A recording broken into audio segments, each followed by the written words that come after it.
Caitlin Clark will miss tonight's Fever game against the Sparks with a groin issue. Remember, she did not miss a game in college or her first year in the W. She's already missed 5 games with a quad injury this season and now will add tonight to the list. What if I told you that Caitlin Clark's current injury isn't just a routine day-to-day setback, but something far more serious and indicative of deeper issues? And what if I told you that the very way she's being discussed and treated right now lays bare everything fundamentally flawed with how we cultivate, or more accurately, fail to cultivate superstars in women's basketball? Today, we're not merely reviewing another injury report. We're diving deep into why this situation is a crucial litmus test for the WNBA's integrity and long-term viability. The future of the league, arguably its greatest opportunity for mainstream ascendancy, might literally hinge on how these next few weeks and the response to them unfold.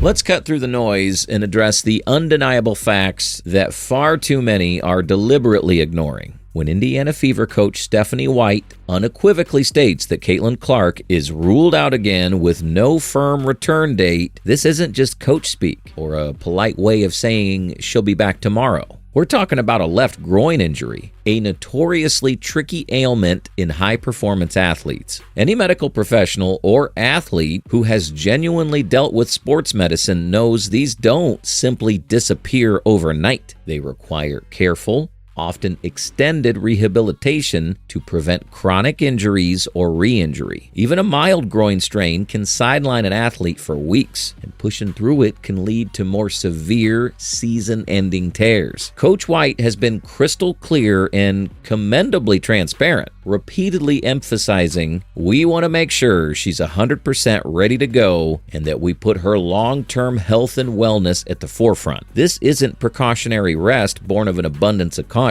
This is a medical necessity based on an MRI-confirmed issue. This is about protecting a multi-million-dollar long-term investment, not simply managing a minor fleeting setback. But here's what's truly infuriating me. The relentless, baseless narrative that this injury is somehow a sign of Clark being soft, faking it, or that the team is being overly cautious for strategic reasons. We're talking about a player who has just navigated and remarkably endured arguably the most physically and mentally demanding transition in modern basketball history. She played an entire college season without a break, immediately jumped into a rigorous WNBA schedule with unprecedented travel, and has been the target of unparalleled physicality. To question her toughness now is disingenuous at best and malicious at worst. Here's a stat that should blow your mind. Caitlin Clark played 139 straight college games without missing a single one. 139 games. That's not just durability. That's superhuman consistency. But in her first 16 WNBA games and her second professional season, she's already missed 8 due to injuries. That's not a coincidence. And it's not about toughness. This is about overexposure, fatigue, and the simple fact that the human body has limits. Think about this timeline. Clark had no offseason between college and the pros. She went from carrying Iowa through March Madness directly into the most physical league in women's basketball. Her body never got a chance to recover, rebuild, or adapt. This isn't about being weak. It's about being human. And don't even get me started on the relentless media circus surrounding this injury. It's truly baffling. We've seen prominent commentators like Skip Bayless brazenly suggest she's faking it or milking her groin injury, undermining her professionalism and pain. We've also endured hot takes from various pundits claiming the Indiana Fever are somehow better off without their generational talent on the floor. Let me ask you this directly. When a male superstar like LeBron James sits out for load management during the NBA season, is his toughness ever questioned? When Kawhi Leonard, notorious for his strategic minute management, takes games off, do we ever hear analysts seriously argue the Clippers are a superior team without him? The double standard here isn't just glaring. It's a canyon-sized chasm of hypocrisy. Caitlin Clark is being held to an entirely different, unreasonable standard, one that we demonstrably do not apply to male superstars, or even to many veteran players within her own league. She's expected to relentlessly play through documented injuries, never voice a single complaint, and somehow still consistently perform at an elite level while enduring a level of physical punishment unprecedented for a rookie in recent memory. This isn't analysis. It's an unfair burden. Let's confront the harsh reality of the physicality Caitlin Clark has endured on the court. We've seen her visibly recoiling from eye pokes, crashing to the floor after forceful shoves, and absorbing brutal hits that cross the line from competitive play into outright assault. Consider this alarming fact. In her inaugural season, Caitlin Clark was the recipient of an astounding 17% of all flagrant fouls assessed across the entire WNBA. That's not a mere coincidence. That's statistical proof of intentional targeting. We vividly remember the infamous blindsiding by Shanity Carter. We recall the unsettling Connecticut Sun game where she was subjected to a barrage of aggressive fouls, culminating in a flagrant 1 on J.C. Sheldon for an eye poke and a flagrant 2 on Marina Mabry for a forceful shove. And who could forget the collective sigh of relief and subsequent applause when Sophie Cunningham responded to a cheap shot on Clark with her own physical statement, instantly becoming a symbol of necessary defense among fans. This is undeniably beyond the scope of typical star treatment. This pattern of deliberate, disproportionate, and frankly hazardous aggression demands immediate and decisive intervention from the league.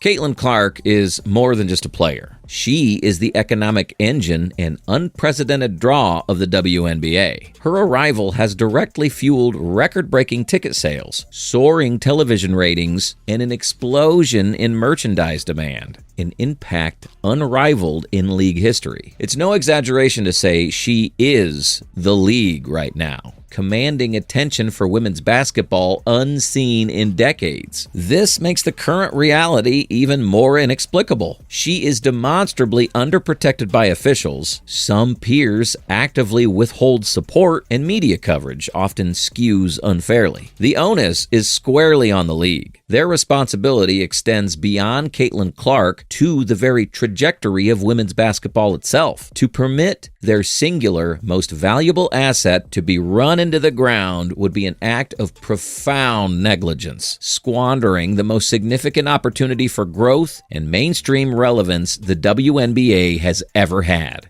Let's turn our attention to the recent All-Star voting. Despite her clear statistical dominance among rookies across virtually every key category, Caitlin Clark was astonishingly ranked 9th among guards by her peers. 9th. This outcome warrants a closer look. This was not merely an objective assessment of skill. It was demonstrably a calculated snub. Such a decision reveals a disconcerting aspect of how a segment of veteran players are processing Clark's ascendancy. One can appreciate the context. Clark's arrival generated an unparalleled level of public interest, attracting media attention that many established players have worked diligently to achieve over the course of their careers. However, channeling this sentiment into biased voting and explicit on-court targeting represents a departure from healthy athletic rivalry. It constitutes unprofessional and petty behavior. Through it all, the relentless onslaught of injuries, the flagrant targeting, the frenzied media circus, the undeniable sting of peer jealousy, Caitlin Clark has responded with a dignity and composure that defies belief. She offers no preface for poor calls, no public criticism of teammates, no griping in interviews. On the bench, nursing injuries, she's her team's most vocal advocate. On the court, after being relentlessly battered, she simply rises and resumes play. This is the blueprint of a true superstar. And frankly, the league, in its current volatile state, has yet to earn her remarkable professionalism. When the fever rests Caitlin Clark, prioritizing her long-term health over immediate wins, it's not a sign of weakness. It's strategic brilliance. It's safeguarding an irreplaceable investment, a commitment to the next decade, not merely the next game. The WNBA must grasp this fundamental truth. Cherish its greatest asset. This imperative extends beyond physical well-being. It demands the protection of her emotional and symbolic standing. Clark's prosperity is the league's prosperity. Her exhaustion would be its ruin. This situation extends far beyond the confines of the court. It is a profound test of how we nurture young phenoms, how we manage burgeoning success in women's sports, and whether we, as a league and a collective fan base, possess the wisdom to cultivate greatness rather than exploit it. Caitlin Clark never sought this blinding spotlight, yet she navigates it with unwavering poise. We owe her and the future of women's basketball an equivalent measure of maturity in our collective action. This moment isn't just about a groin strain. It's about whether the WNBA will protect its brightest star or watch her burn out like too many before her. Caitlin Clark didn't ask to be the face of the league. She earned it through every hit, every headline, every all-star snub. She responded with grace, not grievance. But grace has limits. If the WNBA can't stand up for the one player who brought millions of new fans to their doorstep, what does that say about how they'll treat the next superstar or the one after that? This isn't just about Clark's health. It's about how we choose to treat greatness in women's sports. We can celebrate it, protect it, elevate it, or we can destroy it through negligence and envy. The future of the league is watching, and so are we. If you stand with Caitlin Clark and believe she deserves elevated treatment from the league, the media, and her peers, let your voice be heard in the comments below. And if you agree that this injury situation exposes uncomfortable truths about how we value superstars in women's basketball, share your insights. The narrative surrounding Clark demands a shift. She is not fragile, she's not faking, and she's far from expendable. She is the undeniable future of this league, and it's imperative we begin treating her as such. What are your thoughts? Is the pressure on Clark justifiable, or are we witnessing the adverse side of superstardom? Join the conversation in the comments. To stay informed on the stories shaping women's basketball, be sure to like this video and subscribe to our channel. Don't miss our next in-depth analysis. Hit that notification bell.